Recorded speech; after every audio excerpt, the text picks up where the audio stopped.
and welcome to CCHW, Christ Church of the Holy Word, and our program, Things They Didn't Teach You in Church.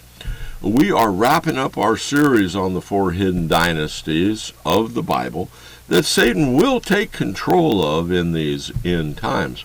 But before we continue with our postscripts, I'd like to remind you that if you find yourself in a position where your employer is requiring you to get vaccinated for the COVID-19 virus, and you have an ethical or a religious objection to being forced to take these shots, we here at CCHW have developed a letter requesting a religious exemption from these forced vaccination mandates. And if you will contact us through our website content page at christchurchoftheholyword.com, or you can send a request to CCHW, P.O. Box 1609, Parker, Arizona, 85344. If you do that, I will send you a personalized letter addressed to you and signed by me requesting an exemption from all the vaccine mandates on a religious basis. You can see a sample of the letter on our website, christchurchoftheholyword.com, and if you include a self-addressed stamped envelope along with your request, I'll tell you we would greatly appreciate it because it will help us defer some of the expenses of doing this project. Now, let's get back to the postscripts on the 4 hidden dynasties, their enforcer, and their press agent. Hello again, and welcome to this broadcast of the CCHW Network and our program, Things They Didn't Teach You in Church. You know, there's a lot of stuff they didn't teach us in church. We're going to be wrapping up our series on the 4 hidden dynasties of the Bible, which Satan is going to control and use to usher in his final deception of these end times. Just to recap a little. In the first 2 postscripts, we've been talking about the hidden dynasties enforcer. I hope you realize that that's the scientific community, and the dynasty's press agent, or press, media, and all of the social media platforms these days like Facebook or Twitter. I mean, it's amazing how many people are getting most of their news from platforms such as Facebook. But we've been generally talking about these entities in this series in this country. But friends, it applies to this country's counterparts all across the world. And that's why I often refer to them as the world scientific community and or the world press and media. The same thing also applies to the 4 hidden dynasties themselves. The web of elite globalists that are in control of the 4 hidden dynasties are international, and they control the world's educational, political, economic, and religious systems in all 4 corners of the globe. Now, with that in mind, knowing that the 4 hidden dynasties don't just control and influence much of this country, but also the entire world, let's get going and go to our next postscript. It'll be postscript number 3, and it's on the very first hidden dynasty. The reality of this world today is that most, if not all, of the scientists, the reporters, the pundits in the world media, all of the people that work within the enforcer and the press agent, they were all indoctrinated by the first hidden dynasty of education. from their indoctrination in elementary and high school all the way through college.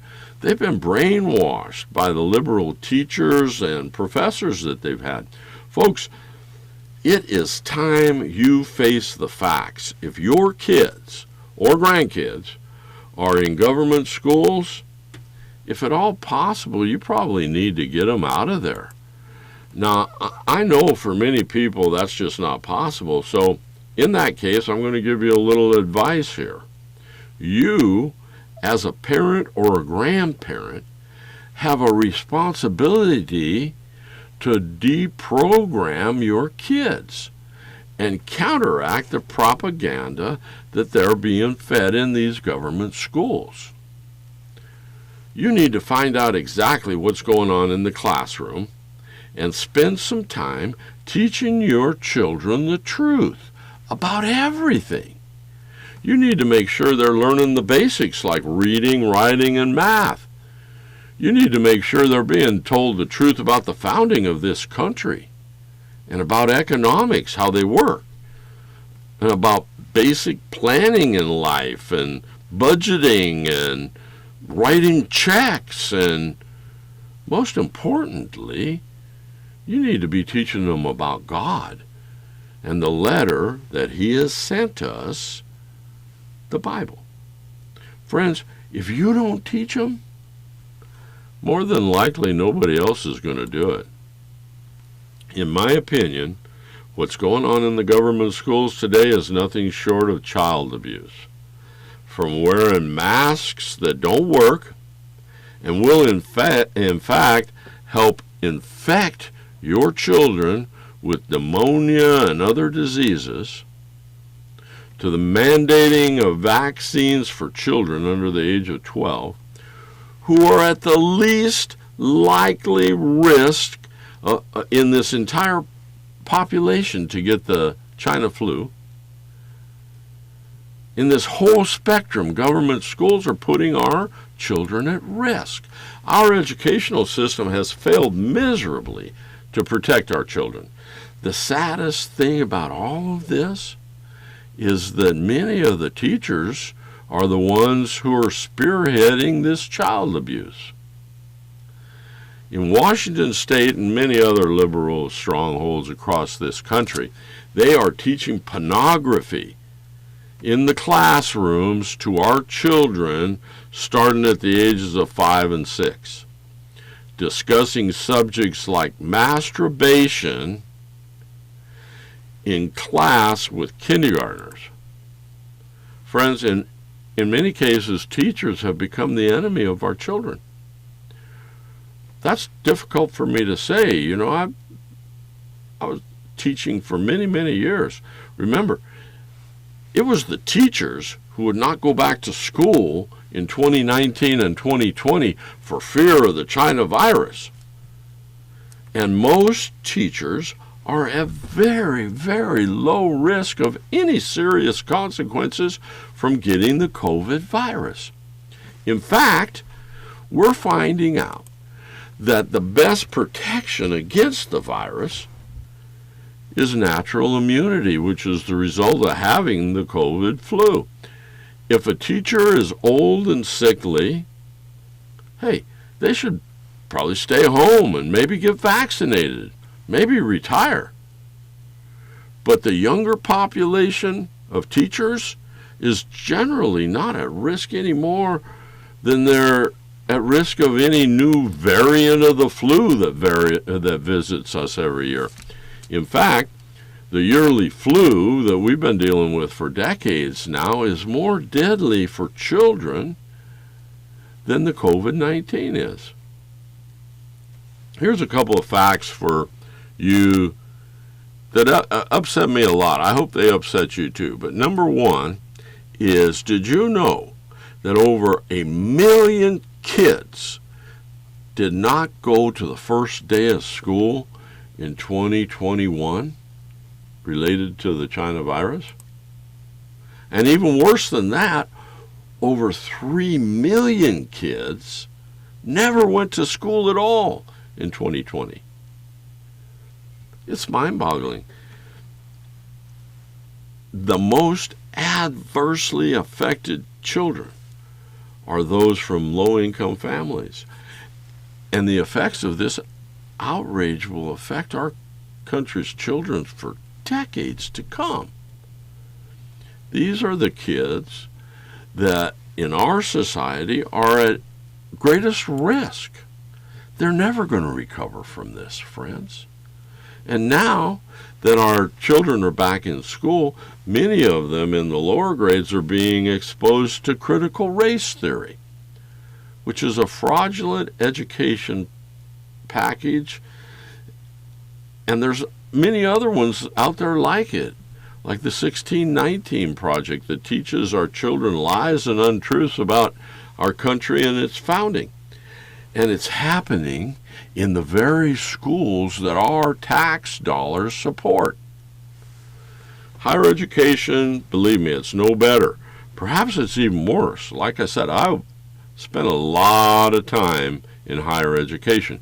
Our higher ed system in this country leaves our children in debt and hating this great country that we live in. Like I said, I spent over 40 years immersed in higher education, either as a student or a professor or as an administrator. So believe me, I've been watching what's been going on in our educational system in this country very closely for a very long time. Education in general is being held hostage in this country to the woke movement. And the most affected by this lunacy is a population of women, college students, and graduates between the ages of 18 and 30. They seem to have an unquenchable thirst for the wokeism Kool-Aid. And what makes things even more terrifying is that women now make up almost 60% of college students. While overall enrollment in college dropped by 600,000 students in just 1 year, and that, by the way, is a drop of 3.5%, 79% of that drop, 600,000, 79% of that 600,000 was made up of male students. Guess who the majority of teachers are going to be in our government schools over the next few decades, folks? I mean, it's not hard to figure out.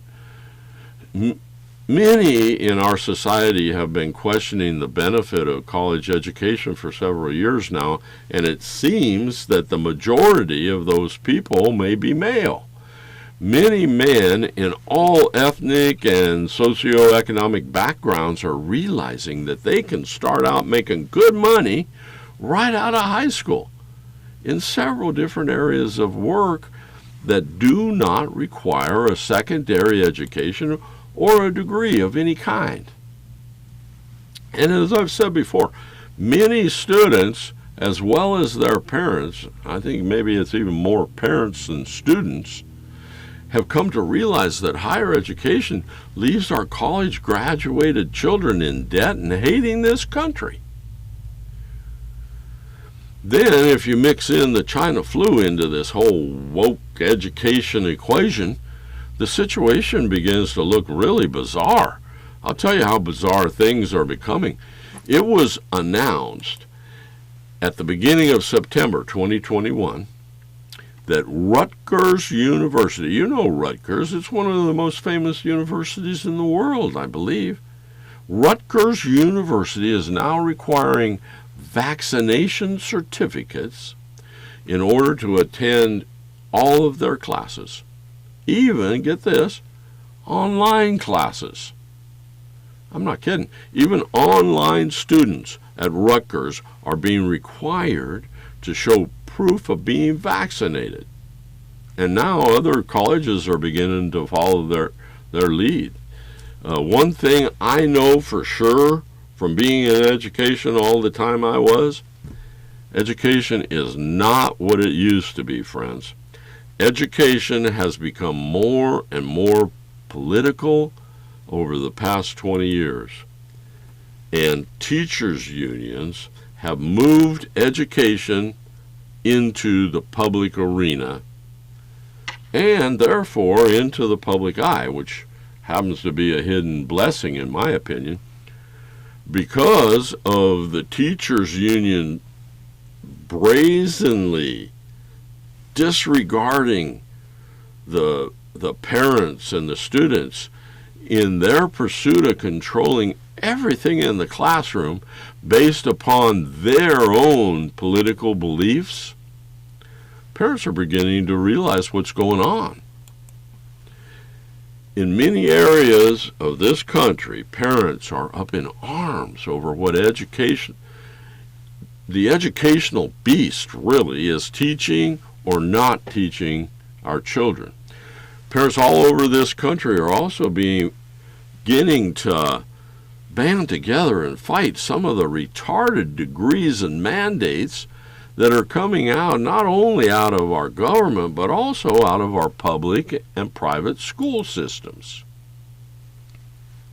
Get this, recently the National Education Association, which for lack of a better term is a teachers union, actually it's Association of Teachers Unions, they lobbied the CDC. You remember the CDC. We call it the Center for Disease Control, right?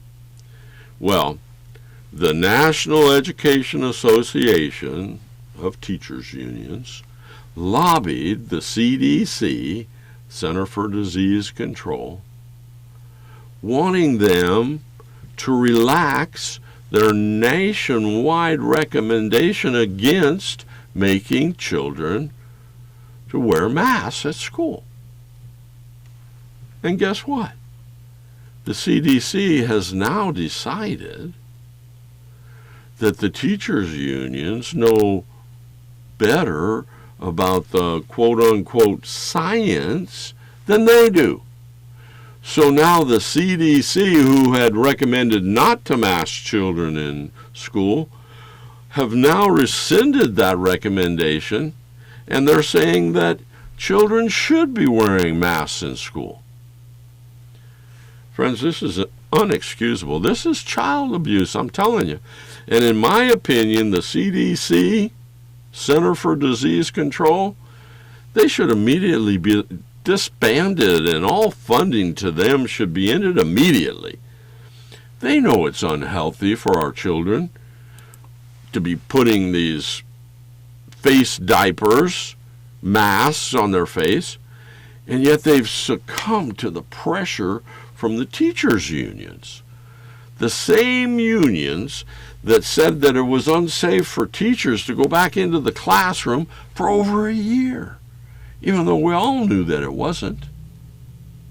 Even though, I'm going to put this on the screen, even though we have known that there is a 0.03%, that's way, way less than 1%, beloved, less than 0.03% chance of a school-aged children contracting the China virus and therefore being able to pass it on to their teachers. Less than a 0.03%. Friends, you need to start calling your teachers out. We need to call out the school boards. We've known for over 100 years, since the Spanish flu, that masks don't work. I've said this before, but I'll say it again. I'll say it over and over again. Putting a mask of cloth over your face trying to stop a virus, a microscopic virus, is equivalent to putting a chain link fence up in front of a fire hose, spraying water in an attempt to stop the water to get on the other side of the chain link fence. It's the same thing. And yet, they're forcing these germ collectors onto our children's faces with no concern at all about the child's health. Recently, several papers on prominent research studies that have been going on over the past few years have been coming out last month or two that totally back up what we've known for 100 years, and that is that cloth masks do nothing to stop a virus, and in fact, they're a threat to a human that wears them because they collect all sorts of nasty germs. And then it's right there on your face and you're breathing them in. And folks, look it up. There's all kinds of evidence out there. And for anyone in the quote-unquote science to deny these facts about masks, it's being dishonest. Everywhere you look today, whether it's in the movies or on TV and books or even in the mainstream media, we find unending talk about aliens and space travel. But the truth is, we haven't been back to the moon in almost 50 years. The last time a human being set foot on the moon was December of 1972. That was the last successful manned space expedition the United States has done, except for some trips to dock with the International Space Station, which is really in fairly low orbit around the Earth. Now, why do you suppose that is? Almost 50 years, folks. Why haven't we gone back to the moon or sent a manned expedition to another planet in our solar system? They're always talking about it, NASA, the news, the government, but they never do anything. Why do you suppose that is? Well, I believe there are several reasons why we haven't been back to the moon. First, it's very difficult, and it's very dangerous, and very expensive. Not that our government gives a hoot about spending our money, don't misunderstand me, but I believe the government doesn't want another space disaster like the Challenger mission, which blew up shortly after takeoff in 1986. We are using basically the same propulsion systems that existed back in the 60s, 70s, and 80s, and they're not very good. You strap a little capsule onto a huge container of fuel, and you shoot it into space, and you hope for the best. Now, don't get me wrong, I know we're a little more advanced than that, but not a lot. Another reason I believe we haven't been back to the moon is that there's nothing there. You know, they first thought it would be strategic to have a military presence on the moon. But it became evident over the years that everything militarily that could be done from the moon could also be done by satellites without the risk of manned space flights. But still, NASA continues to talk and talk and talk about going back to the moon and going to Mars and going to space beyond and other solar systems and galaxies. NASA just recently announced that they're postponing our return to the moon, which was supposed to happen next year, until 2025. I wonder why that is. Let me ask you a serious question, friend. Why would anybody want to go and live on the moon? You know, they've been selling that idea for years and years and years. You know there's no atmosphere there, right?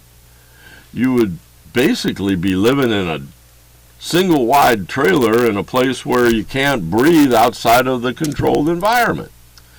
And Mars is even worse. Why would anyone want to go to Mars? You know the temperatures on Mars range from 90 degrees Fahrenheit to minus 225 degrees Fahrenheit. What are you going to do up there? The atmosphere of Mars is made up of 90% carbon dioxide. You can't breathe that stuff. I mean, you get a whiff of that and you're dead. Friends, it's all a sham. It's a hoax meant to make you think space travel is right around the corner. But it's not. If you want to know what is really going on with space travel and aliens and all the hype going on out there in the news media about it, you need to read my book. It's called Angels or Aliens. You can get it anywhere books are sold. Angels or Aliens. Get the truth about space travel and extraterrestrial life on other planets. Folks, I'll give you a preview. It's all about the big lie and confusion of these end times. All right, let's change gears just a little bit here. My educational background is in communication, which happens to be the backbone of advertising. And I have studied and taught many classes concerning persuasion and advertising over the course of my teaching career. So naturally, I suppose I probably pay more attention to television ads than most people do. I have been analyzing them for years. I examine their techniques. I examine the subliminal methods that they use to indoctrinate people. I look at what they're really trying to say, which most of the time isn't really what's on the surface of an ad if you really start digging deep.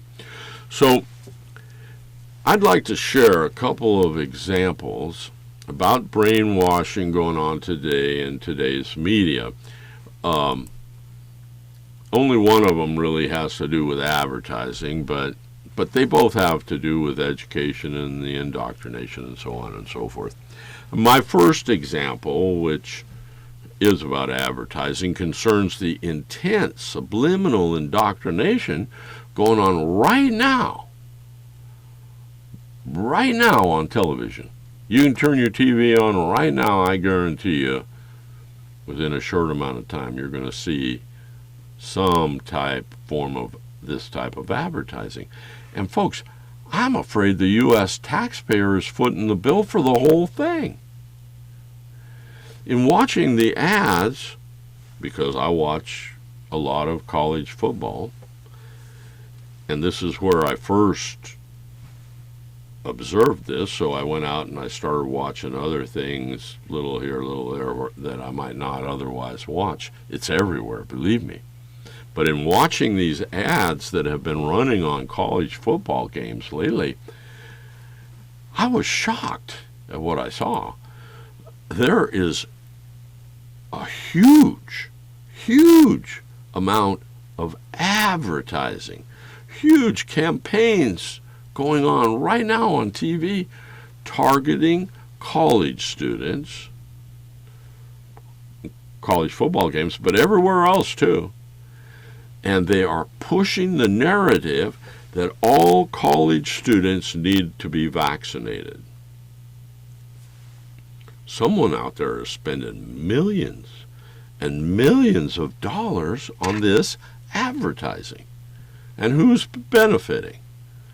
Well, first of all, the mediums that they're spending this money in, of course, TV, radio, the internet, wherever.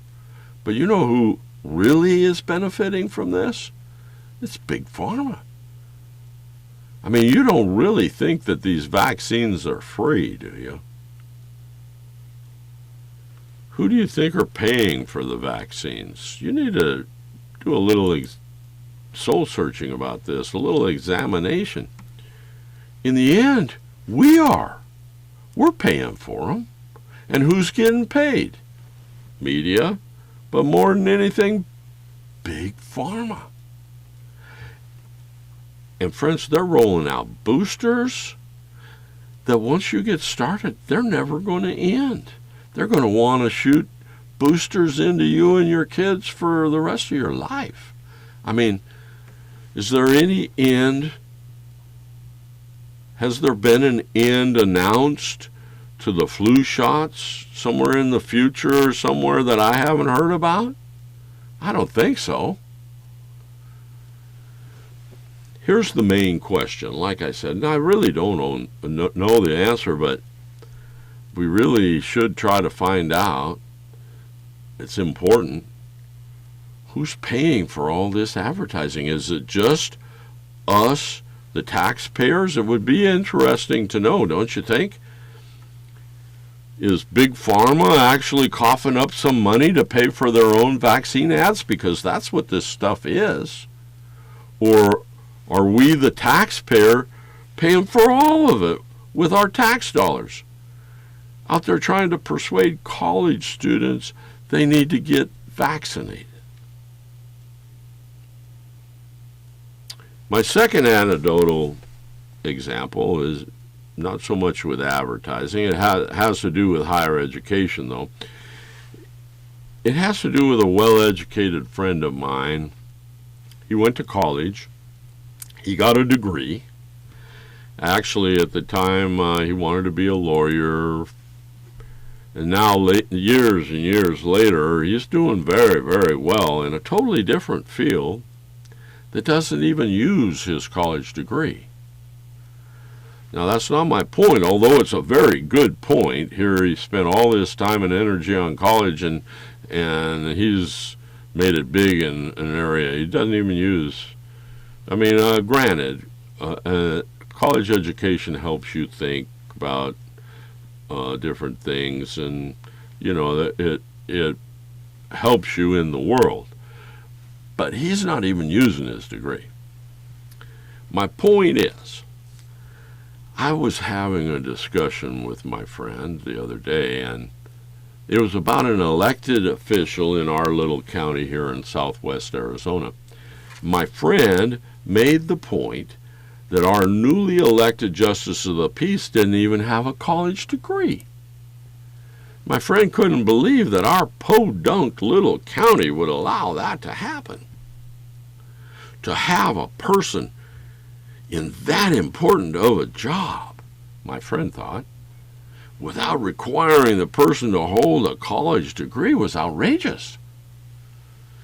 Well, I pointed out to him that that position is an elected position voted on by the people that live here in our county. Well, that didn't matter, he said.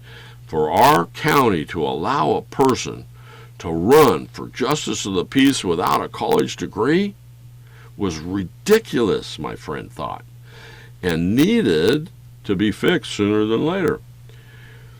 Now, this friend of mine lives in Idaho, right around Boise, which I know it's becoming very liberal right around Boise, but this person is very conservative. So don't mistake him and misunderstand what he's thinking for somebody that he's not, someone of a liberal inclination. He's solid conservative. So our conversation went on, and I told him, I said, well, I think it's probably the same in Idaho when it comes to most elected positions, most elected officials. I mean, after all, you can run for sheriff without ever having been a police officer. Well, to put it mildly, he disagreed with me. I couldn't help myself. Knowing that he felt so strongly about the importance of holding a college degree, I admit it, I intentionally pushed another button or two in him, and I said, well, you know, you don't even need a college degree to be President of the United States of America. Oh, yes, you do, was his immediate response to me. And I said, well, you know, you really don't. Well, we went back and forth a couple of times. Oh, yes, you do. Oh, no, you don't. And it was about that time that the bet was made. I'm not going to go into that. But it was then that I told him, hey, I can tell you how you can know if I'm right or not. I told him, just look at Al Gore. You know, he was vice president of the United States, and he ran for president of the United States, and he flunked out of divinity school in his freshman year. Well, it went on a little more back and forth, but we ended up, finally, we had to look up the requirements in the Constitution of the United States, which requires a person to meet in order for them to run for President of the United States. It's all listed there, right in the Constitution, and as I'm sure you've probably figured out if you didn't know already, there is no requirement of a college degree to run for President of the United States. But my friend, he'd been so indoctrinated in the importance of a college education that he not only thought that you did need one, but that was the way it should be. Friends, this just goes to show how wide the confusion is. I mean, even in my small circle of friends, there's confusion in these end times. We have all been indoctrinated in the lies of the 4 hidden dynasties to one degree or another. Our job is to start sorting through what we believe and get rid of the garbage. Now, you might ask me, well, how do I know what the garbage is? It's difficult sometimes. I admit that. But friends, pray about it. God will show you. He'll lead you.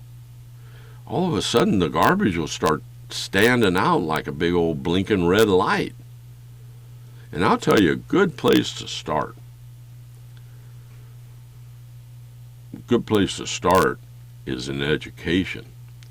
And as we wrap up this update on the Hidden Dynasty of Education, I'd like to point out one interesting thing that's going on. The Los Angeles Area's Teachers Union, it's pushing for mandated vaccines for all students attending their government schools. They want to force parents into poking their kids with these unproven, man-made therapeutics when school-aged children are at almost absolutely no risk from this virus at all. It's coming, friends. It's right around the corner, I'm afraid. Many places already have announced that they're going to try and mandate vaccines and boosters in all children. They're coming for your 5-year-olds next. It's very scary to many people, myself included, and I think with good reason. I mean, friends, this is all part of the confusion of the end times. This is part of the lie, the deception that will lead most of humanity to the Antichrist. In closing, I'd like to share a little biblical truth with you that I hope, will shed a lot of light on this subject for you. Let's turn to the book of Revelation, chapter 18, where towards the end of the chapter, God is describing the destruction of the city of Babylon. Now, if you don't know what the city of Babylon is in Revelation, it's that it represents the world of confusion that exists here in these end times. Babylon, if you go and you look the word up in your Strong's Concordance, Babylon means confusion. It's where Babel comes from. We're going to pick it up, Revelation chapter 18, we're going to pick it up in verse 22. And this is where God has been speaking of the destruction of this world of flesh. here in the end times when that last trumpet sounds and Jesus Christ returns to earth. Book of Revelation, chapter 18, verse 22. And verse 22 reads, "And the voice of harpers and musicians and of pipers and trumpeters shall be heard no more at all in thee." No more in this world of confusion will there be musicians. Continue in verse 22. "And no craftsman of whatsoever craft he be shall be found any more in thee." No crafts, no carpenters, nothing, no artists, nothing. Continuing in verse 22, "And the sound of a millstone shall be heard no more at all in thee." You know, the millstone, that's where in those days you'd grind your tools and you get ready for work, and, you know, it was rather a common thing. No more. The reason there won't be any musicians or craftsmen or any workers of any kind left around at that time, the time that the Bible is speaking of right here, is because this is occurring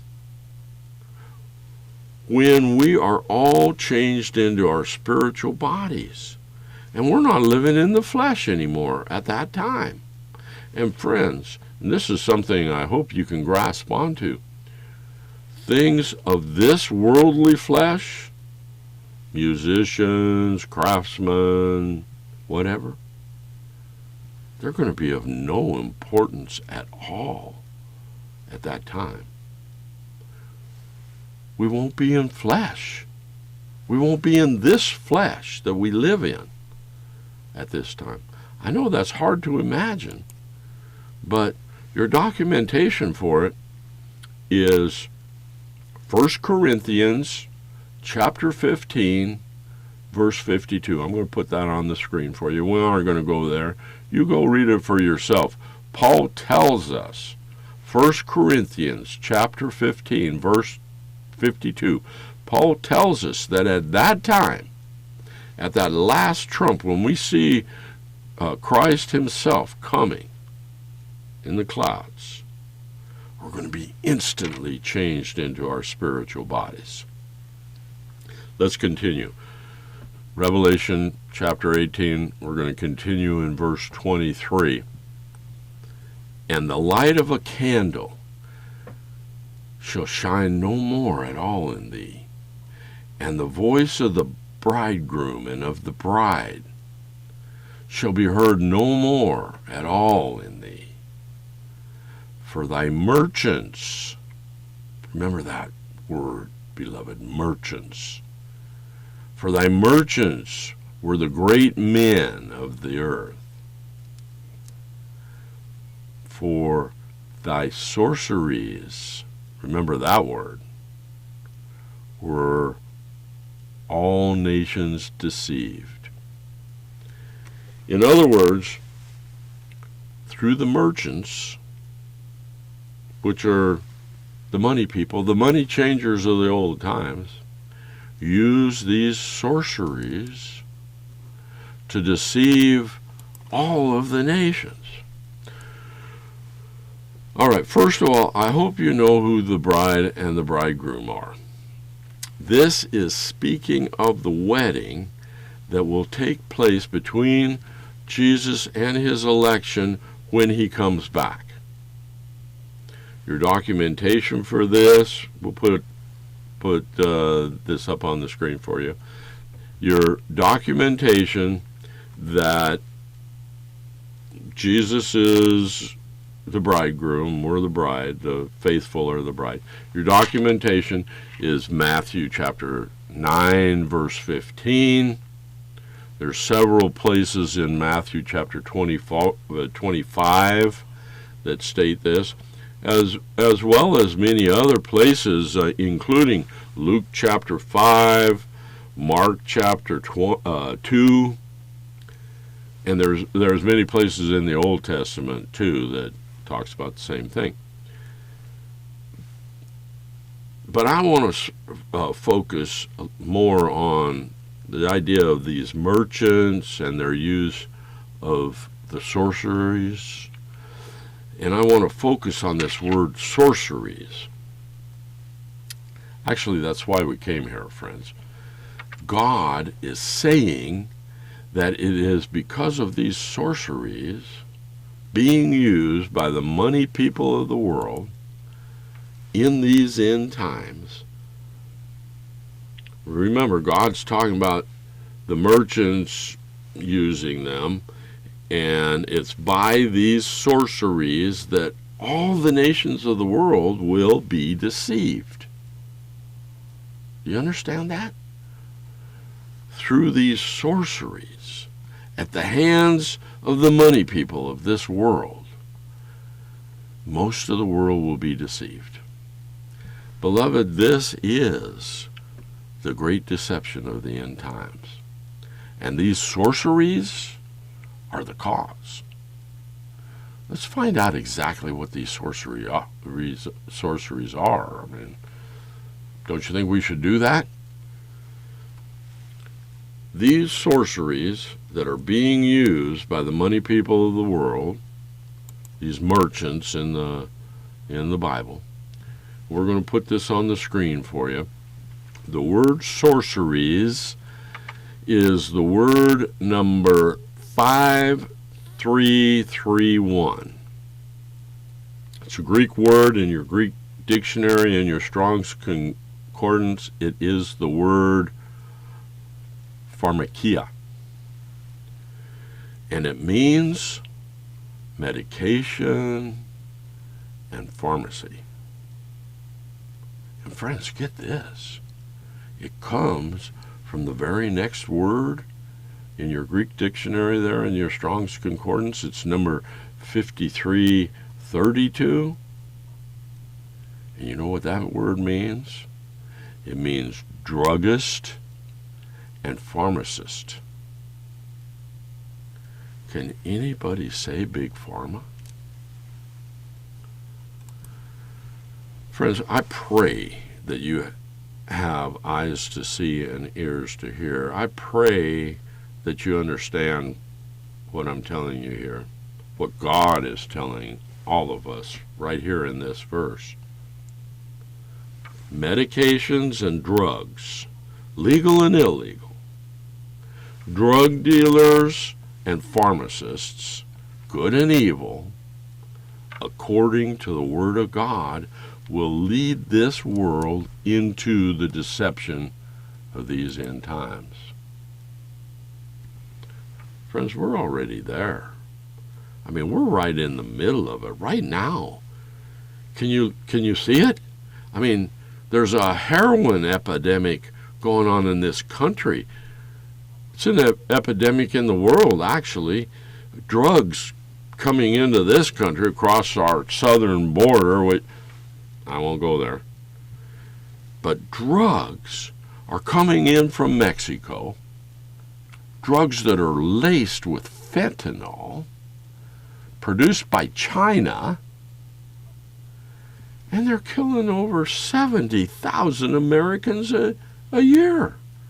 And they're ruining the lives of millions of other Americans at the same time. I mean, they're other addicts and their families in every corner of this country. And then there's the China plague, created in a Chinese lab, financed with American taxpayers' money. And now we have these so-called vaccines, drugs to be pumped into our children's bodies. They're being mandated in all areas across this country. And boosters that you'll have to take for the rest of your life. Manufactured drugs for every reason under the sun. I mean, to help you sleep, to help you stay awake, to kill the pain or just to get you high are being used and pushed on Americans on the streets and at your local drugstores from one end of this country to the other. And the confusion abounds. I mean, it's everywhere, friends. Next time we're going to do the postscript on the second Hidden Dynasty of Politics, which should be interesting. I don't want you to miss it, but I want you to think long and hard about this word, sorcerers, and what's going on in this country today. What's happening with our children? What's happening with our friends? God bless you. God bless yours, your family, your loved ones. Please pray for us here at CCHW. Believe me, we are praying for you every day. I promise you that. Friends, this is the most exciting time to live on earth since Jesus Christ himself walked the earth. Why do I say that? Because he's coming back. And it's not far away. Help us spread the word. Like and subscribe and share our videos everywhere you can. Remember, there's one reason for this. It's our job. We're supposed to be watchmen, but we're supposed to be sowing seeds, friends. And the truth of the matter is that the elect will forge the path to the Lord in these end times.